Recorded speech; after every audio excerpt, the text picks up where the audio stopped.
السلام علیکم۔ آج منگل ہے، اپریل کی 4 تاریخ۔ پاکستان میں اس وقت شام کے 7، بھارت میں 7:30 اور یہاں ہمارے اسٹوڈیوز کی گھڑیوں میں صبح کے 10 بج رہے ہیں۔ وائس آف امریکہ واشنگٹن کی اردو سروس سے میں ہوں خالد حمید، خبروں کے ایک بلیٹن کے ساتھ۔ آج ہم 2 بڑی خبروں سے آغاز کر رہے ہیں۔ پہلی، پاکستان سپریم کورٹ کا ایک اہم فیصلہ، اور دوسری، امریکہ کے سابق صدر ڈونلڈ ٹرمپ کی نیو یارک کی ایک عدالت میں پیشی، جس کی پہلے سے کوئی نظیر نہیں ملتی۔ تو پہلے Pakistan. Supreme court of Pakistan نے پنجاب و خیبر پختونخوا میں الیکشن التوا کیس کا فیصلہ سناتے ہوئے پنجاب اسمبلی کے انتخابات 14 مئی کو کرانے کا حکم دیا ہے، جبکہ وفاقی کابینہ نے سپریم کورٹ کے فیصلے کو مسترد کر دیا ہے۔ مقامی میڈیا کی رپورٹس کے مطابق وفاقی کابینہ کا کہنا تھا کہ سپریم کورٹ کا فیصلہ بقول اس کے اقلیتی ہے، اس وجہ سے کابینہ کے ارکان اس کو مسترد کرتے ہیں۔ Chief justice of Pakistan justice Umar Ata Bandial نے منگل کو الیکشن التوا سے متعلق تحریک انصاف کی درخواستوں پر محفوظ فیصلہ سناتے ہوئے الیکشن کمیشن کا 22 مارچ کا فیصلہ کل عدم قرار دے دیا ہے۔ سپریم کورٹ نے قرار دیا ہے کہ الیکشن کمیشن نے پنجاب اسمبلی کے انتخابات کے لیے 8 اکتوبر کی تاریخ دے کر آئینی اختیار سے تجاوز کیا ہے۔ آئین و قانون الیکشن کمیشن کو انتخابی تاریخ میں توسیع کی اجازت نہیں دیتے۔ سپریم کورٹ نے حکم دیا کہ پنجاب اسمبلی کے انتخابات کے لیے کاغذات نامزدگی 10 اپریل تک جمع کروائے جائیں، امیدواروں کی حتمی فہرست 19 اپریل اور انتخابی نشانات 20 اپریل کو جاری کیے جائیں۔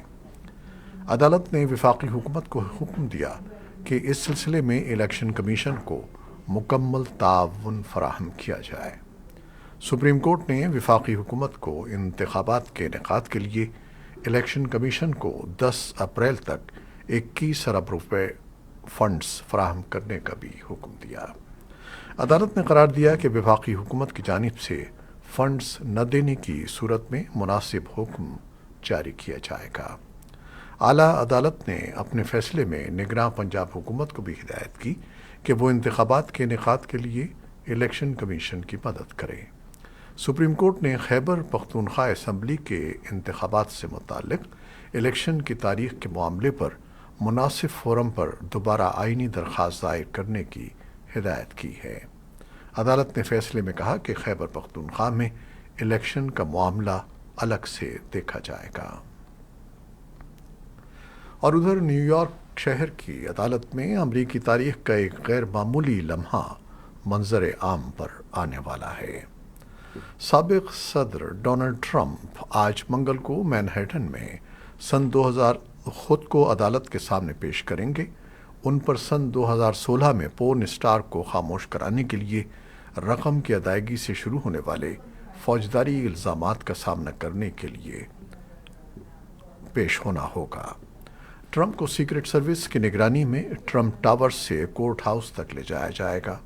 حالانکہ یہ واضح نہیں ہے کہ آیا شناختی مقاصد کے لیے ملک کے 45ویں صدر کی تصاویر اور انگلیوں کے نشانات لیے جائیں گے یا نہیں۔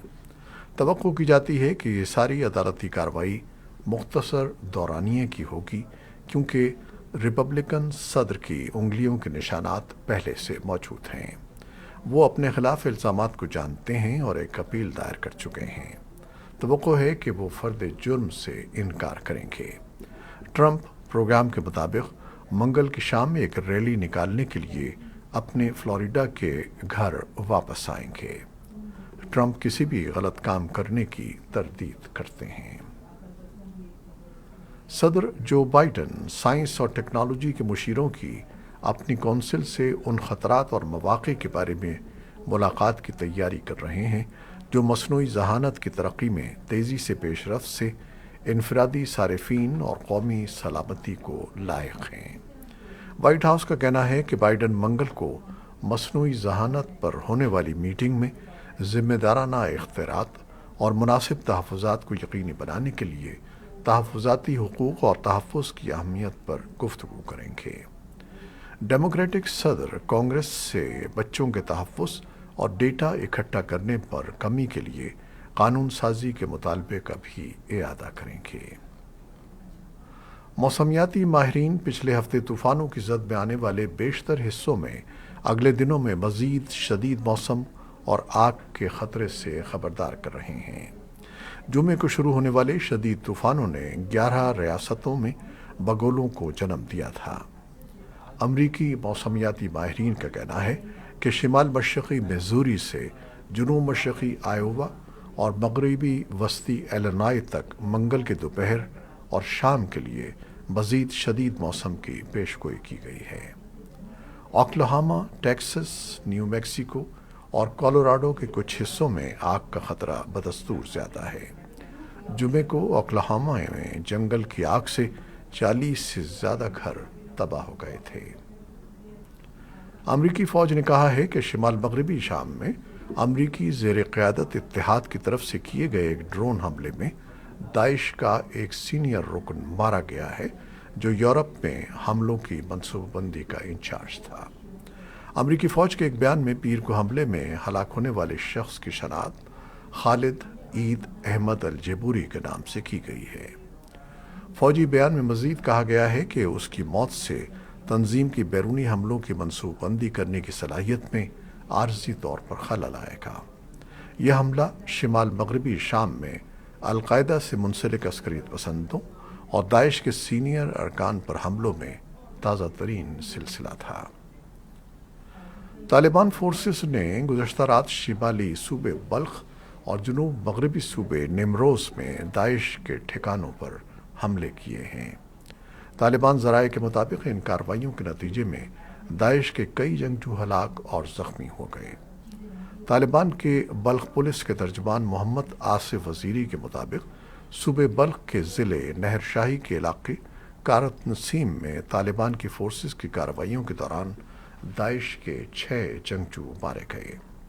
اس کے علاوہ طالبان نے کل رات ایران کی سرحد سے ملحق صوبے نیمروز کے دارالحکومت زرنج کے علاقے معصوم آباد میں داعش خراسان کے خلاف ایک اور آپریشن کیا، لیکن کسی جانی نقصان کے بارے میں کوئی اطلاع نہیں ملی، اور طالبان حکام نے بھی اس واقعے پر ابھی تک کوئی تبصرہ نہیں کیا ہے۔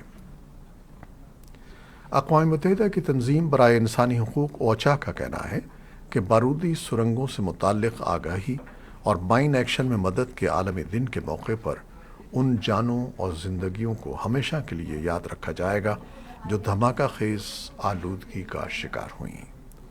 1989 کے بعد سے تقریباً 57,000 افغان شہری بارودی سرنگوں سے ہلاک یا زخمی ہو چکے ہیں، اور افغانستان میں جنگ کی باقیات اور بارودی سرنگوں کے ایکشن پارٹنرز نے 19 ملین سے زیادہ بارودی سرنگوں کو صاف کیا ہے، لیکن ابھی 4,150 سے زیادہ سرنگیں باقی ہیں جو کمیونٹیز بالخصوص بچوں کے لیے ایک مہلک خطرہ ہیں۔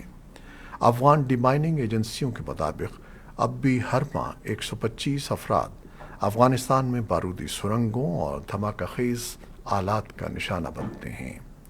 بارودی سرنگوں سے متعلق آگاہی اور مائن ایکشن میں مدد کے عالمی دن کے موقع پر ایک پیغام میں اقوام متحدہ کے سربراہ اینتونیو گوتریس نے کہا کہ جب سڑکوں اور کھیتوں میں کان کنی کی جاتی ہے تو امن کو خطرہ ہوتا ہے، اور جب مٹی میں دبے ناکارہ بم اچانک پھٹ جاتے ہیں اور کھیلتے ہوئے معصوم بچوں کی جانیں لے لیتے ہیں تو یہ انتہائی دکھ اور تکلیف کا لمحہ ہوتا ہے جس کا سدباب ہونا چاہیے اور ان قیمتی جانوں کو بچانا چاہیے۔ پنجشیر کے خنج ضلع میں دشت روات کے علاقے میں پیر کی صبح ایک لڑکوں کے اسکول کو آگ لگا کر تباہ کر دیا گیا۔ پنجشیر میں مقامی ذرائع نے دعویٰ کیا کہ اسکول کو طالبان نے ایک چوکی کے طور پر استعمال کیا تھا، اور پیر کی صبح اسکول خالی کرنے کے بعد طالبان نے اسے دھماکے سے اڑا دیا۔ تاہم صوبائی گورنر کا ترجمان ابو بکر صدیقی نے کہا کہ آگ گیس سلنڈر پھٹنے سے لگی ہے۔ طالبان کی حکومت سے پہلے اسکول میں کم از کم 700 طالب علم داخل تھے۔ اور اب یوکرین سے متعلق اہم پیش رفت کی خبریں۔